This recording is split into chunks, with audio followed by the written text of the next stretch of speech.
بسم اللہ الرحمن الرحیم۔ ایک مرتبہ کسی نے شیخ سعدی رحمۃ اللہ علیہ سے پوچھا، بچوں کی تربیت کیسے کریں؟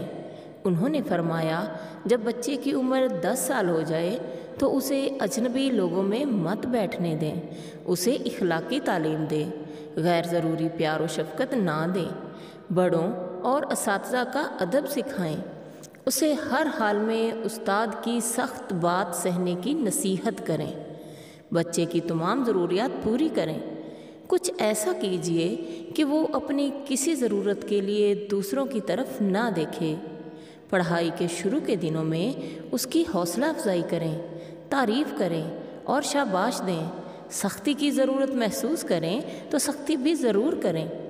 بچے کو کوئی ہنر لازمی سکھانا چاہیے، اگر اس کے پاس ہنر ہوگا تو وہ برے دنوں میں کسی کے سامنے ہاتھ پھیلانے سے بچ جائے گا۔ آخر میں دعا ہے، اللہ تعالیٰ آپ کا حامی و ناصر ہو۔ اللہ حافظ۔